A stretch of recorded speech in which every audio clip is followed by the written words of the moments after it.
Assalamualaikum warahmatullahi wabarakatuh. Perkenalkan, nama saya Eka Alzirani Aryono dengan nomor induk mahasiswa 23140101886. Saya dari Program Studi Pendidikan Agama Islam Fakultas Tarbiyah dan Keguruan Universitas Islam Negeri Imam Bonjol Padang. Nah, pada video ini saya akan menerapkan beberapa metode pembelajaran untuk mata pelajaran fikih materi tayamum. Di antaranya yang pertama adalah metode ceramah, yaitu dengan menjelaskan atau menyampaikan pembahasan kepada peserta didik. Sehingga dalam hal ini peserta didik perlu memfokuskan penglihatan serta pendengarannya atau perhatiannya kepada guru yang sedang menjelaskan. Kemudian yang kedua yaitu metode demonstrasi, yaitu dengan menampilkan gambar atau video mengenai topik yang sedang dibahas untuk memperkuat pengetahuan peserta didik. Kemudian yang ketiga yaitu metode drill, yaitu latihan secara berulang untuk memperkuat pengetahuan peserta didik dan mereka terbiasa untuk melakukan apa yang telah mereka ulangi tersebut. Kemudian yang keempat yaitu metode kuis, yaitu dengan memberikan pertanyaan-pertanyaan singkat untuk mengecek pemahaman peserta didik terhadap materi yang sedang dipelajari. Nah, dari 4 metode tersebut, berikut video penerapannya. Bismillahirrahmanirrahim. Assalamualaikum warahmatullahi wabarakatuh. Waalaikumsalam, Ibu. Selamat pagi semuanya. Pagi, Bu. Nah, mari kita awali pembelajaran kita dengan membaca doa. Bismillahirrahmanirrahim. Raditu billahi rabbah wa bil islami dina wa bi Muhammadin nabiyya wa rasulah. Rabbi zidni ilman warzuqni fahman. Amin. Nah, karena pekan lalu kita sudah mempelajari mengenai wudhu sebagai tindakan bersuci dalam Islam, maka hari ini kita akan melanjutkan materi mengenai tayamum. Tapi sebelum itu, apa ada yang udah tahu mengenai tayamum? Saya, Bu. Baik, kepada Eca, coba dijelaskan mengenai tayamum yang kamu ketahui. Pengganti wudhu, Bu, biar kita bisa sholat.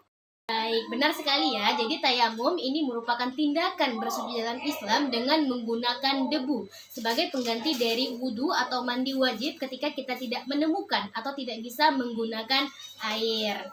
Tayamum juga telah dijelaskan dalam firman Allah Subhanahu wa taala dalam Quran surah Al-Maidah ayat 6 yang artinya, dan apabila kamu sakit atau dalam perjalanan atau dari tempat buang air, maka jika kamu tidak menemukan air, bertayamumlah dengan debu yang baik atau suci. Usaplah wajahmu dan tanganmu dengan debu itu. Allah tidak ingin menyulitkan kamu, tetapi Dia hendak membersihkan kamu dan menyempurnakan nikmatnya bagimu agar kamu bersyukur. Jadi setiap muslim itu harus tahu tata cara untuk bertayamum, sehingga dalam kondisi tertentu yang mengharuskan kita bersuci tetapi kita tidak menemukan air, maka kita bisa melaksanakan tayamum ini. Sebelum kita mempelajari mengenai tata cara bertayamum, maka kita harus tahu dulu mengenai syarat-syarat melakukan tayamum. Tentunya yang pertama itu kita tidak menemukan air atau tidak bisa menggunakan air, baik dalam kondisi tidak tersedia atau dalam kondisi lain seperti sakit atau takut bahaya lainnya. Kemudian yang kedua, itu kita harus menggunakan debu yang suci untuk bertayamum. Dan yang ketiga, masih dalam waktu yang sama dan memiliki waktu untuk mengerjakan sholat yang akan dilaksanakan setelah bertayamum. Dan yang keempat, itu orang-orang yang melaksanakan tayamum harus memenuhi syarat-syarat. Kemudian rukun dari tayamum itu dimulai dari niat, kemudian menepukkan tangan kepada debu, lalu mengusapkan kepada wajah, mengusapkan kepada tangan, lalu berdoa.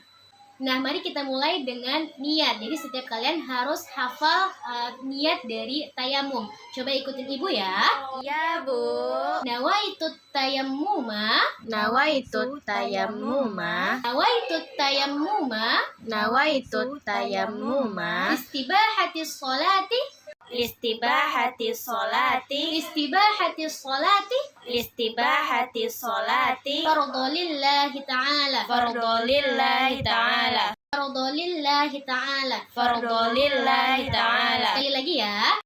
Nawaitut tayammuma. Nawaitut tayammuma. Istibahatis sholati. Istibahati sholati. Fardolillahi ta'ala. Fardolillahi ta'ala. Baik, coba Eca diulangi secara sendiri. Baik, Bu, nawaitut tayammuma listibahati sholati fardhu lillahi ta'ala.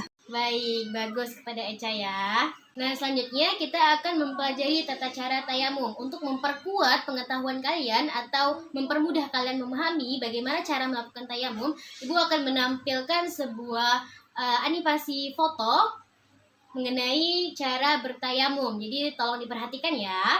Nah, jadi ini dia animasi fotonya mengenai cara bertayamum. Jadi Ibu juga akan mempraktikkannya supaya kalian mengerti ya. Jadi kedua telapak tangan kita itu ditempelkan kepada debu, kemudian kita tipiskan. Ini bagian dari sunnah dalam melakukan tayamum. Kemudian kita hembuskan, lalu baru kita usapkan kepada wajah. Lalu yang kemudian kita tepukan lagi kepada debu, lalu kita tipiskan, kita hembuskan, kita usapkan tangan kita, dimulai dari kanan ya, karena ini sunnahnya.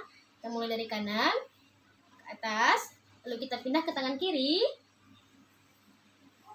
dan selesai. Jadi setelah selesai bertayamum, kita berdoa sama seperti wudu. Asyhadu an la ilaha illallah wahdahu la syarikalah wa asyhadu anna Muhammadan abduhu wa rasuluh. Allahumma ja'alni minat tawwabin wa ja'alni minal mutatahhirin wa ja'alni min ibadikas shalihin.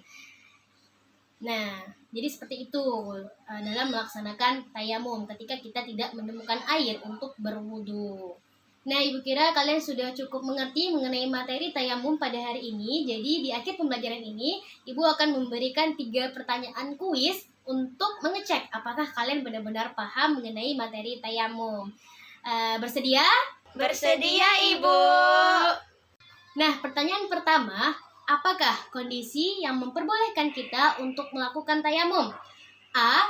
Ada air tapi kita sedang terburu-buru. B. Kita sedang dalam perjalanan dan tidak menemukan air. C. Ada air tapi kita malas untuk berwudu. B, Bu, jawabannya.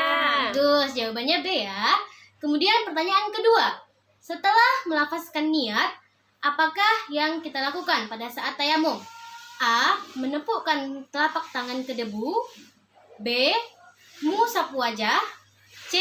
Membasuh muka dengan air. Jawabannya A, Bu.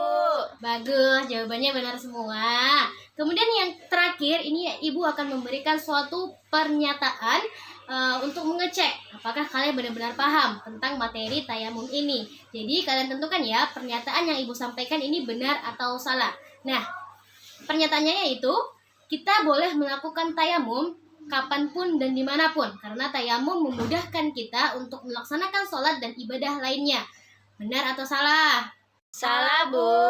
Ya, jawabannya salah ya, karena tayamum ini dilakukan untuk mengganti wudhu dengan menggunakan debu, karena kita tidak bisa menemukan air atau tidak bisa menggunakan air. Mungkin sekian pembelajaran kita pada hari ini. Semoga materi-materi yang tadinya kita pelajari secara bersama dapat bermanfaat bagi kita semua. Ibu akhiri, wassalamualaikum warahmatullahi wabarakatuh. Waalaikumsalam, Ibu. Terima kasih semuanya. Makasih, Ibu.